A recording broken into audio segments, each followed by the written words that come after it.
Why do prospects ghost you? Now, I've lost my fair share of clients that originally seemed interested in hiring me or even said yes, but then I could never nail them down to get started.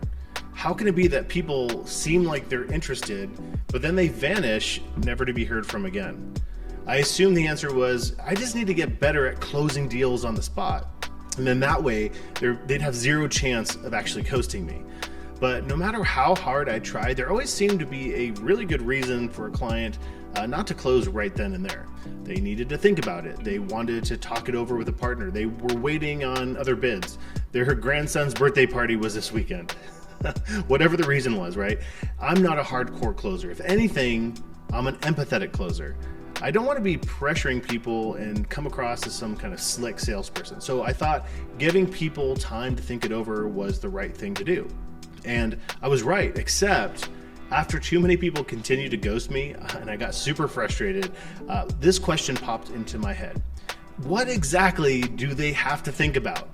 You see, when someone hired me on the spot, it seemed like I had overcome any objections that they had to moving forward, and that's why they hired me, right? So I thought maybe the opposite's true too. If they don't hire me on the spot, then there's still some objection hanging out there that I didn't answer and perhaps maybe didn't have anything to do with me. So I realized that if I really want to get the sale, then I need to know exactly what that objection is. And in order to do this, I had to invite that client into a situation where they had to make a decision. Have you ever had a door-to-door salesperson knock on your door? The reason this style of sales I think works so well is that there's a clear yes or no at every single door that's answered. We're forced to say no or even just imply it by shutting the door. The truth was, I wasn't creating these kinds of moments in my sales presentations, and the reason I didn't was because I felt it was like inauthentic or maybe slimy.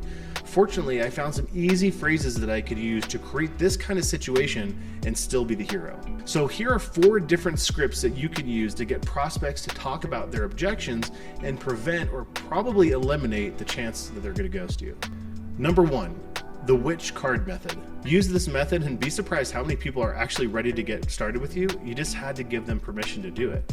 Now, if it doesn't work, it allows you then to follow up with additional questions about why they aren't ready to move forward with you right now. Number 2, the goals and requirements method. This method is all about identifying objections early on in your sales presentation and handling them right then. Now, if you don't identify objections at that point, it sets the stage to uncover any true objections after you show them the investment. So here's the script. If what I share with you today meets all of your requirements or goals, do you see any reason why you wouldn't want to get started right away? If you find that the client isn't ready to move forward at the end of your presentation, you can then follow up with this. You mentioned earlier that if this met your goals and requirements, that you would want to move forward. So what is it about the project right now that isn't meeting your requirements? This gives you the best chance to move past any weak objections and dive right into their real concerns. Number 3, the contract method. This method is similar to the which card method, but uses the contract agreement as the catalyst. It's all about giving the client permission to move forward with you and making it super clear that getting a signed contract is what's going to get things kicked off. So here's the script. Awesome, this seems like the right way to move forward. I just need your signature on this work agreement to get started. This is a great way to get clients to commit or start discussing the true nature of their objections. Number 4, the kickoff meeting method.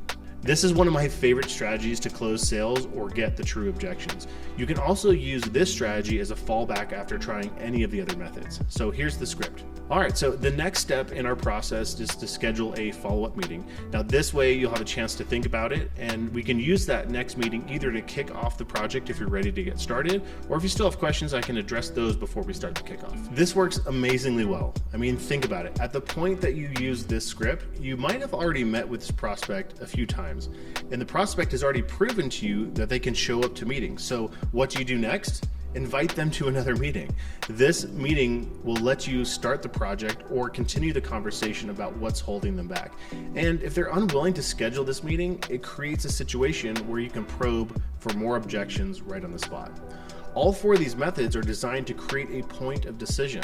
The prospect has to commit to moving forward or be open with the reasons why they're not willing to do so. Once you're armed with the true objection, only then will you be able to address it. In sales trainings, everyone is interested in objection handling, but without the ability to actually extract the true reasons why your prospects aren't committing to you, you're never going to close the deal.